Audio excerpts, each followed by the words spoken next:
Good morning, everybody. I'm Robert Day, and this is Community Connection. Glad you could join us. My co-host today, as always, Claudia Fletcher. Good morning, Robert J. Day. Good morning, Claudia. Am I your co-host, or are you my co-host? Everyone in the world is a co-host to you or under you in some way because you are the man. No, that's not what I'm talking about. If we were co-hosts, that means... If you're we're both each other's co-hosts. That's what co means. If I was your assistant host, that would be different. But I'm your co. Co is like equal. Okay. We're equal in this moment only. In this moment only. Yes, the rest thank of the you time, yes, right. You're my boss and I Right. do whatever you say. Right. Everybody knows that's not true. Hey, and we've got a really cool guest today.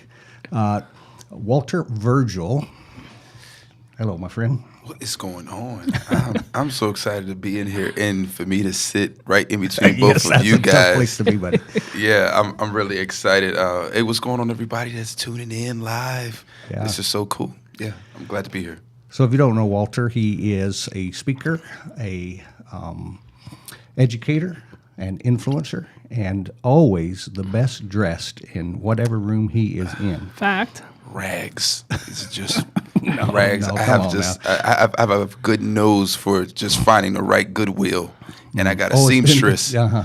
That's a whole nother conversation. If you can find your goodwill, get a good piece, and you got a good seamstress, I'm trying to tell you, you can look like $1 million on a If you know really nice if budget. you know how to put it together, though. I mean, like if you know how to That's get right. one of the little things and put it in your pocket and stuff. If you know how to do that, then you can be well dressed. But if you don't know that stuff, you don't have style. You don't have style, So we no matter can work what all you that out. Hey, so you were in Rotary this morning, is that right? Yes, I am a Rotarian. I'm a part of the Lynchburg Morning Rotary Group. We meet every Thursday morning for breakfast, and we have an opportunity to be able to hear from some of the great community leaders here and what they got going on and ways in which we can be able to serve and be able to help. And we have individuals that are CEOs and from different organizations. They run their own businesses. They serve here in the community in a bunch of capacities. And we have a shared burden to serve. Yeah. And It's, I think it's probably one of the healthiest Rotary clubs I've ever seen or been a part of. In fact, I think, remind me, is that where you and I met? I think so. Yeah. I think so. I was trying to think about that this morning. Yeah, that's back when we were over in the Holiday Inn, when it was the Holiday Inn. Now it's the Lynchburg Grand, you know. But now we're over at the Virginian, and we're really fancy now, so we got to get you back over there. Okay. So I bring that up is because there must have been something that attracted you to being a Rotarian. Yeah, I think the initial component is our relationships. I think I didn't know it until I got in there that the whole objective is, think about an individual that's better than you. That really has a heart for people and for service, and invite them out to breakfast, but invite them here for breakfast and allow them to kind of get a feel for what's going on. And that's kind of the way we recruit. And I didn't realize that I was being recruited. I just came into a room of a bunch of like-minded people, and I was like, hold up, time out. So there's breakfast every single time? And I realized that for me, a big part of what I've been doing and what I do is to get to know people. And so I really believe in like breaking bread. And I realized like, hold up, I actually want to have breakfast with everybody in here. So this gives me an opportunity to do just that every Thursday and just bump around from table to table and get to know everybody. And so I thought it was a cool opportunity, and I really just found a home amongst those individuals here. I think I joined back in 2017, 2018. So I've been there for some time now. Yeah. Do you know the old Rotarian story about the family that the Rotarians literally legally adopted back in the day? No. Yeah, so it was the Henry family, not related to Patrick Henry. But Mr. Henry had died at his because of his work. And so Mrs. Henry was left with these 7 children trying to make it. And Rotary was doing some things to help. But then Mrs. Henry died, and there were 7 children. But because Rotarians had already developed a relationship with these kids, they went to the court and said, can we adopt these children? And it was very unusual. The court actually allowed the Rotarians to adopt those 7 children. They built them a house. They hired a mother to live in the house, and they sent all 7 of them to college. That was the Lynchburg Rotary Club that did that. What? Yeah. So it's just the impact of what a community, a bunch of people, right? Some folks, business folks, church leaders, everybody said, these are our kids. They're in our neighborhood. We already have a relationship with them, right? They didn't want to send them off to an orphanage. They didn't want, right? They said, they're ours. Let's take care of them. You have to come and share that story. Yeah, it's a powerful story, man. My goodness. And I think like, especially like nowadays, everything is so individualistic. We see how social media is rolling out. Everybody they're experts in marketing and branding themselves, their missions, their purposes, and we're becoming less and less communal. And I think the most important thing that we need to kind of arrive back to is a sense of responsibility for each other. No doubt. And the thing is, and that's the reason why we begin to feel like the quality of society is disintegrating, because there's this declining sense of belonging, because there's a declining sense of that form of responsibility for one another. When you begin to think about individuals from previous generations talking about how literally they were reared by the parents of the neighborhood. Exactly. You were away from your parents, but if you were down the street doing something and Mrs. Walker saw you acting crazy, she can call you up on the porch and snatch you up and, and give you a good talking to, and maybe a little bit, a little bit of correction, and then call your parent and say, guess who's over here in my house right now and what I saw. There was that sense of accountability. Absolutely. Because when Miss Walker saw you out there, she didn't see, oh, no, that's Betty's son. No. She saw you as one of hers as well, that That's right. You were her responsibility. And that story begins to shed that type of light. And I think that more people need to hear that as a clarion call to taking responsibility for each other. And that's not just something that happened 40 years ago, but that's something that can take place right now if we be willing Absolutely. to step up to the plate and to take that level of responsibility for each other. I think that's great. I think this would be a good time to show our little commercial. You want to cue it up and let everybody know what they're getting ready to see, because I think Walter introduced it very well. Yeah. So Stand Sunday, right? So I should be looking at the right place. Right over here. Stand Sunday is coming up November 13th, and the video we're going to play, I believe, is telling the story of where this started. But what we want to let you know is that we would love to talk to you. We have a team here at Patrick Henry that from different departments here that are working on helping churches get Stand Sunday going for November 13th, and there's plenty of resources to make something like this happen. It very much lines up with Vision 30, with what we're attempting to do. And so why don't we play the video of how Stand Sunday started and how exactly what Walter's talking about happened in a church in Texas.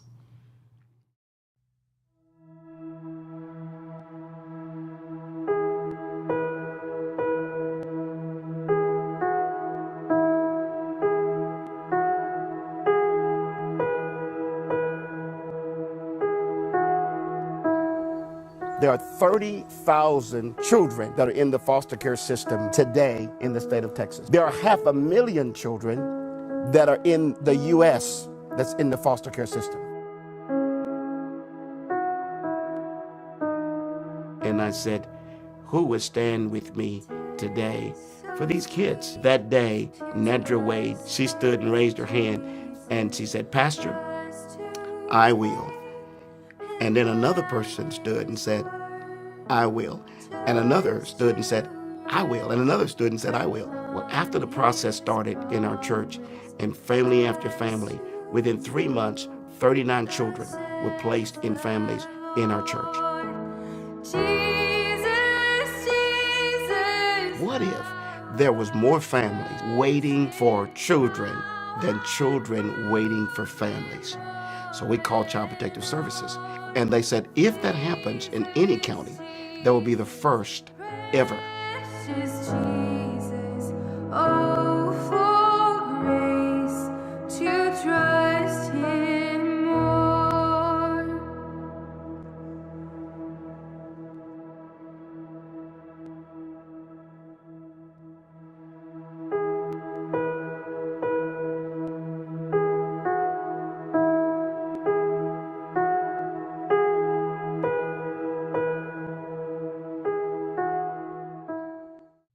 I think one of the coolest 2 words in there is what if. What if? What if? Right? What if? And I think that's where when we talk Vision 30, that's what happened. We said, what if we were such a healthy community that every kid was safe in their own family or with caregivers who were supported by local faith community? What would that look like? What if? And that's the same thing that the bishop did in Texas. He said, what if we got to this point?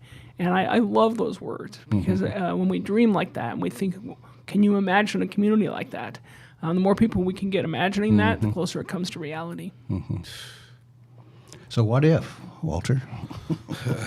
And mind you, to all those that are viewing right now, I had no clue they had that commercial queued up or none of that. All right, so but I think that's what it boils down to. I believe that for those of us that are spiritual people, that are of faith, and even for those of us that may not categorize ourselves as such, I think there's this growing sense of like, how are things going to get better? You know, and unfortunately, a lot of times people feel like, no, there's people in the world that this is their assignment, and I believe that they're just going to show up and start doing the right thing, you know, and I'm here to support them in any way that I can. And so I'm looking for those people, totally unbeknownst to the reality that they are those people. That's right. There you go. Awesome. Yeah, we are the people we've been waiting for, right? We're the, That's good. You got to write that down. That's good. I always know when I make a point with Walter because he'll let me know, right? Most white people just, you don't know if you made a point or not because they don't do anything, right? Yeah, They're yeah. just like, you owe the black church, you know you've made a point. Yeah, right? like no, Selah, like no, just pause and consider what was just said because that was good. You know, but I think that now more than ever, I think those are the messages that need to go out. Like, no, could it be? You know, posing those what ifs. Could it be that you are the catalyst? There you go. You know, that you're the person that when you step forward, you're going to initiate this domino effect of other individuals to step up to the plate. Because I think a lot of times individuals will see that, they say, hold on, I'm not qualified to be able to do that for a child. I don't have that type of education. I don't have that type of training. I don't have those types of resources. You know, maybe if I had an 8-bedroom house, I could do it. I'm over here. I got a 3-bedroom house. I feel like I'm barely just making it. You know, in my heart, I believe I have the capacity to love on, you know, another child and add them to my mix. But I just don't, you know, I just can't see that happening. And I think a lot of that is just a lack of understanding and insight as to what stepping to the plate requires, denotes, and demands. And I think the more that we can begin to allow people to see how feasible it is and It what is type very of feasible. support comes along with it, there's a great possibility that we can see a greater level of activity. I want to talk to you real quick about mentorship. Okay. We started out by talking about being a part of the Rotary Club, right? Because you were able to mix and mingle with other leaders in the community and learn from them. That's been a big part of your journey, right? And Huge. The bishop of your church, is that right? Yes. Poured a lot into your life. Tell us why that's important. Why was it important for you? But could this be part of the answer of us having a better community? I think so. I think a lot of times we look at people that are successful, and there's a term that will give to some of those individuals, and we'll say that they're self-made. That they're self-made. And we have certain individuals that'll stand up and says, "Yeah, you know, I was in the gutter and I had to, you know, I had grit, pulled up my bootstraps, da da da da da da da da." And they'll give you this whole thing, and to be honest with you, it's not truthful. It's not integral. The reality is that there's that when we talk about people ascending, people don't self-ascend. That's not real. You know, somewhere in your journey, there was a person, there were people, someone saw something in you, someone opened the door, someone queued you up, someone, you know. You're starting to preach. You know, Go ahead, brother. And when you begin to think about your life and where you are, when you begin to process your journey and you begin to kind of come into this place of sobriety and you begin to realize, wow, hold up, I have not been by myself.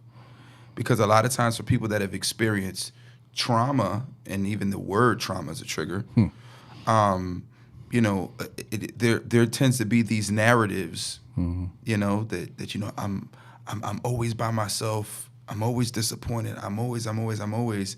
And in keeping that narrative alive, sometimes you fail to realize people that are walking with you the whole time, people that are journeying with you the whole time. And so for me, I was a college dropout, and I was living out of my car for 8 months.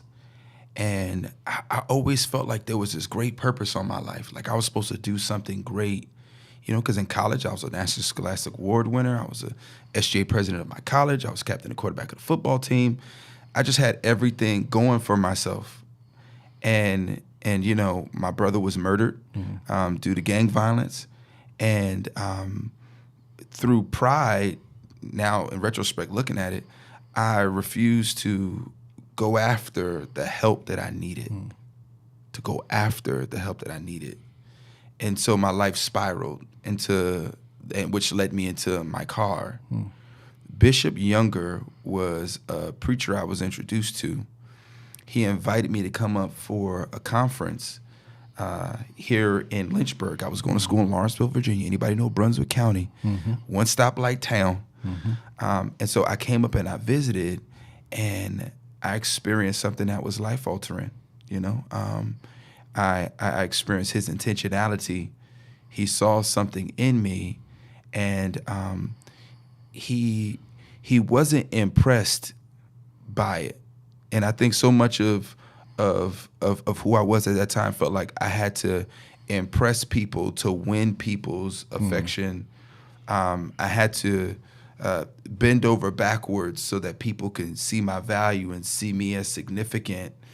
But his approach was totally different. He saw something else and wasn't moved by my gifts.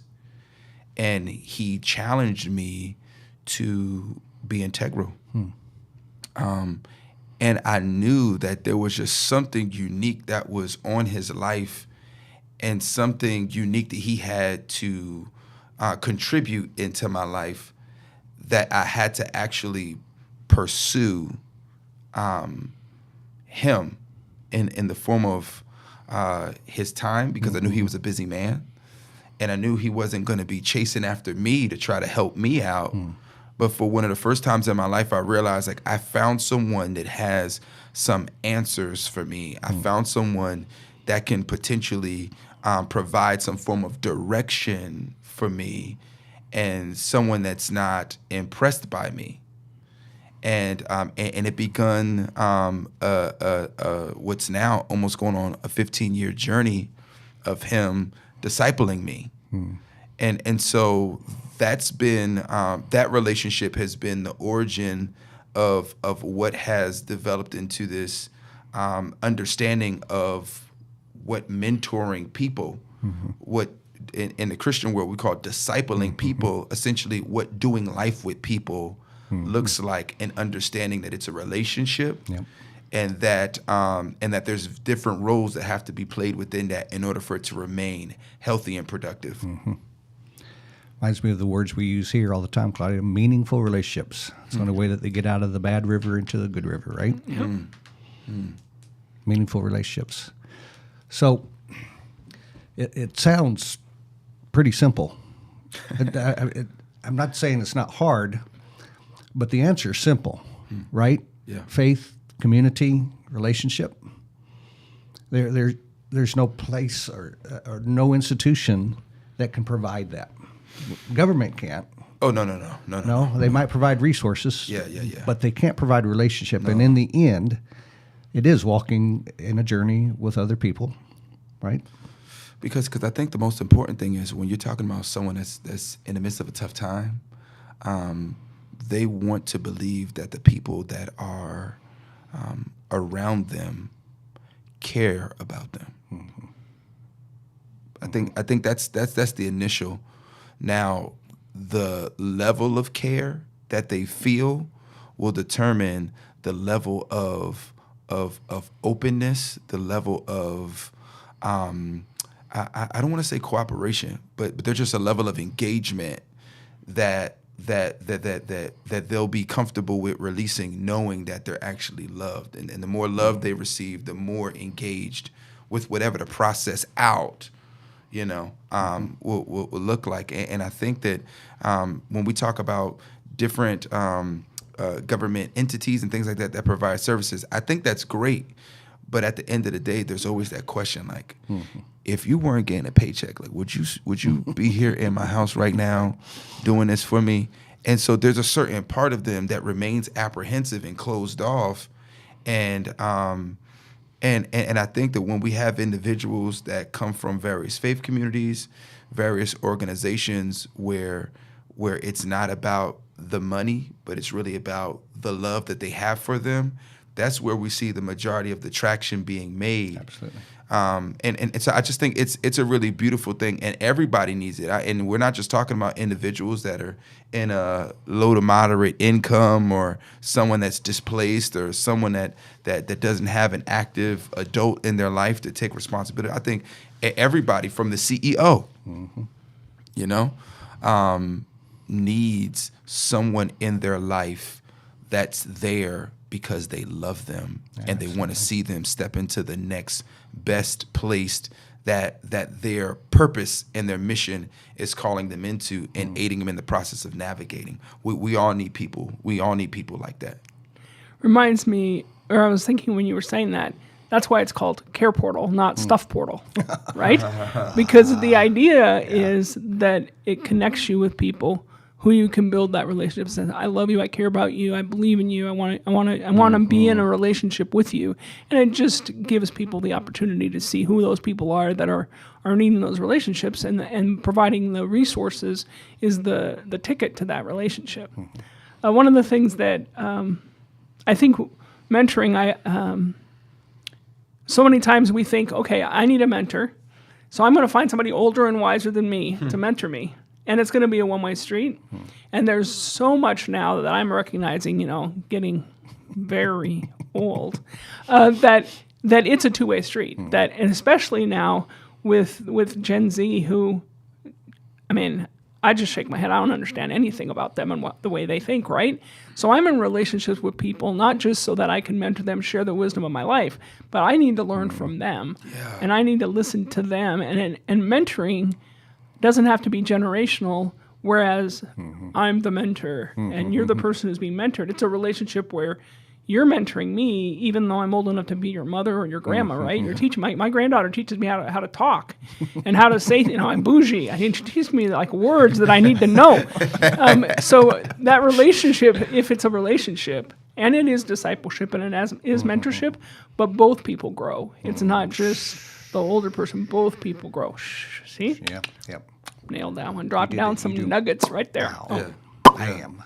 Yeah, and I think what's important is to your point is sometimes for the mentor or the person that's at that place in their life, the reason why we need mentees is because a lot of times they become the greatest form of accountability. That's good. Because a lot of times you have now ascended. Yeah. You've now arrived to this place of success, which is so subjective, right? You now have somebody in your life that's now going through the journey that in some way, shape, or form may have mirrored your journey. And so you're imparting these principles, you're imparting these pillars, you're imparting these concepts, and it forces you to almost rehearse your first works. It really forces you to kind of reassess yourself and ask yourself, am I still living according to this stuff? Am I still living up to these standards?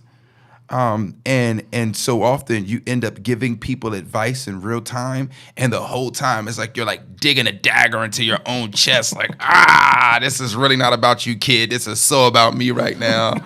And it's such a healthy thing. It's such a healthy thing. And that's why I think it's so important. We talk about it all the time, that as a healthy individual, you need to have north and south relationships, where you have relationships with people, and north and south is just kind of more so, it gives this illustrative, directive point to where you need to have relationships with people that are northbound, from where you're currently located, individuals that are ahead of you. They're a couple levels ahead of you, as well as individuals that are a couple of exits behind where you are as well. And there needs to be, because what that does is it gives you this really unique balance in your life, realizing that, no, I'm reaching up, I'm humbling myself. I'm in a position where I have somebody in my life that can correct me. I know that's controversial nowadays, because nowadays individuals want to be liberated to just do and say and judge according to what seems right in their own eyes, and don't want to be subjected to any form of authority or insight to bring correction to them to ensure that they're living according to these standards. But to me, that's what constitutes healthy leadership, is for individuals to be accountable to somebody. For me to know that there's somebody in your life that can tell you, bro, you were totally wrong. You were totally wrong. You need to go back. You need to apologize. That was totally out of order. That's not who you are. But you also need those individuals that are a couple exits behind you that you can be pulling up along the way. That's a good You point. know, and so I just mentorship is so important all the way around, and healthy people need to be mentored as they are mentoring. Wish we had more time to talk about this. This is good stuff, really good stuff. There's something else going on in your life, though, and tell everybody in the last minute that we have here, what is your hopes and dreams for the community that you live in? Well, right now I'm actually running for city council at large. For those of you that don't know, right now the city of Lynchburg, we're currently gearing up for elections to determine who our citywide leaders are going to be on city council. There's 3 positions, And I think just my time here in the city and being able to serve in various pockets and understanding some of the challenges that we have here are really unique. And so for that reason, I believe that I'm uniquely postured. The last 14 years of serving here has allowed me to understand how things work here and just essentially how to get things done through effective collaboration and being able to have those relationships with leaders and resources and people in various communities and getting them to the table to really figure out what's the best way of moving forward. And so my hat has officially been tossed into the race, and we've been blown away at the level of support that we've been getting. And we really just believe that right now, when politics are polarizing both left and right, and it looks like it's trying to make its way into our local government, we realize that our local government is not a place for any of that. That we need somebody here that's not distracted by any of that and focusing on what's really in the best interest of the people of the city of Lynchburg. And I realize that that's where my commitment is. And this is my home, and I'm excited about being able to serve. The one word that he said that I know resonates with you, collaboration. Yep. Collaboration. All right. Well, thanks for joining us today on Community Connection. Walter, thanks, brother. You're always inspiring. Oh, man, thank you so much for having me. It's a blessing to be here. And to my co-host. Yeah. Co-host. With the most. The co-host with the most. Oh, I'm going to use that from now on. Hey, we'll see you next Thursday.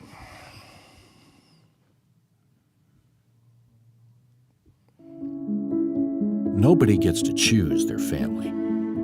If a person is fortunate enough to be born into a healthy family, then life can be much like floating down a smooth, gentle river in the summertime. But an unhealthy family is like a dangerous river, filled with rocks, debris, and fast-moving water. This river swiftly leads to the steep waterfall of adulthood, tragically forming a new river of dysfunction. Even if you aren't born into an unhealthy river, there are many streams that cause a person to get there. But there is only one way to get out, and that is through a meaningful relationship. Across our region, there are many agencies, churches, and families who are devoted to helping children escape from unhealthy rivers. Some feel their role is to wade in and rescue children. They foster, adopt, or provide safe families. Others stand by the river and support the rescuers by providing what they need. Still, others are upstream and stand in the gap to keep children from ending up in the negative situations. At Patrick Henry Family Services, we see ourselves as having an additional role. We are running up and down the shores of the unhealthy river, screaming, "Can't you see the children in the water? You have to do something." Vision 30 is a 10-year initiative. By 2030, we envision a region where all children are safe in their own family, or with caregivers who are supported by a local faith community. So, where do you stand at the river? Are you upstream, keeping families together and strong by standing in the gap? Are you in the river, directly impacting children? Are you on the shore, providing support for the brave folks who have entered the river? Or are you just passing by without noticing? No matter who you are, come down to the river with us. Let us help you find your place. Not only will lives be changed, but you will never be the same.